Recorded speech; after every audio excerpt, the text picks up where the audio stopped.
Сиздер көрүп жаткан 11 каналда жаңылыктар эми дагы социалдык тармактарга кызуу талкууга алган чиновниктердин жүрүм-туруму тууралуу сындардан. Бул жолу Ош областындагы өкмөттүн өкүлү Талайбек Сарыбашев иш-чаралардын биринде жамгыр жаап жаткан учурда эки колу бош турса дагы кол алдында иштеген кызматкерге кол чатыр карматып койгон фото сүрөтү социалдык түйүнгө сын алынууда. Буга чейин чатыр карматып Байманаптарга окшоп турган Бишкектин прокурору Нурлан Сулайманкуловду ушундай сүрөтү да талкууланган. Мындай саналуу гана эмес, деги эле кыргыз чиновниктердин ушул кезге чейин чиренген жосундарын биздин кабарчыбызда тизмектеп көрдү. Быйылкы жаздын жаанчыл болушу кыргызстандыктар үчүн салкын аба ырайын гана тартуулабастан айрым кызмат жолунда адамдардын кызыктуу жоруктарын дагы ачыктады көрүнөт. Жакында эле социалдык тармактарда колдорун артып калып турган Бишкек шаарынын прокурору Нурлан Сулайманкуловдун жамгырдан коргогон жардамчысын кармап турган кол чатыры кызуу талкууга түшкөнү белгилүү. Кийинчерээк маалым болгондой, тергөөчү чиновник Чүй облусунун 90 жылдыгына арналган иш-чарада түшүптүр. Мындай уудуу кептер тарап бүткүчө эле көп өтпөй интернет колдонуучулардын көңүл чордонунда колу бош кой коюп отуруп, кол алдындагы жигитке кол чатырды карматып койгон Оштун губернатору Талайбек Сарыбашевдин чиренгенин сындагандар көп эле болду.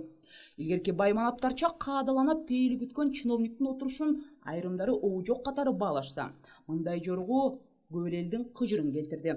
Алардын жазган комментарийлерин окуп деле кереги жок деп чечтик. Айтор интернетке тараган мындай сүрөттөрдөн британиялык ханыша Елизавета экинчинин кол чатырын өзү кармап турган сүрөткө салыштырышса, дагы кай бирлери Франция президенти Франсуа Оланд, Барак Обама өңдүү белдүү дүйнө лидерлеринин жаан алдында кандай калганы түшкөн сүрөттөрүн салыштырышты.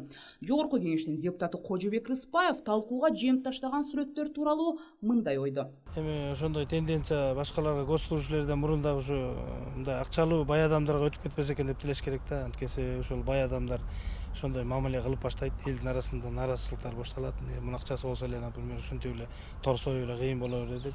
Адам жөнөкөй болуш керек, бирок ошонун ичинде тартиптүү мындай адамга пример көрсөтө турган жаран болуш керек. Тем более элиталар аябай дегендей муундарга, өсүп келаткандарга, элдин арасында карапай адамдарга үлгү катары жүрүш керек да. Буга чейин дагы нарында эл менен жолугушууга барган Камила Талиева кол чатырдын каарманы болгону менен элдин эсинде калган. Экс-чиновник айым мындай оригиналдуу жоругун өкмөт башчынын орун басары болуп турганда жасаган эле. Көпчүлүк убактысын интернетте өткөргөн жарандык активист Замир Айылчиев мындай кыргыз чиновниктеринин кылыктарын карап туруп, айла жок күлөсүм дейт. Бул нерсеге көп адамдар бара бербейт, албетте. Бийликте жакшы адамдар дагы бар, жаман адамдар дагы бар. Мамлекеттик ишмерлерден өрнөктүүлөрү да бар, өрнөксүздөрү бар. Бирок могу адам канчалык бийиктикти багындырса дагы анын буту жерде экенин айткым келет да. Баса былтыр жеңиш майрамында кызматчысына кол чатырын карматып турган казакстандык атка минердин жанында жамгырасында суу болуп турган ардагердин сүрөтүн дагы айта кетпесек болбойт. Айтор мындай каармандардын аягы суюлабы жокпу, аны жаанчыл аба ырайы эле билбесе айтыш кыйын.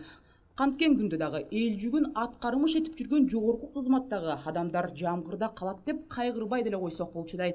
Анткени алар үчүн дайыма кол чатыр көтөрүп турган адамдар табылат окшойт. Айгерим Жаныкул, Александр Ногов, 11 канал үчүн.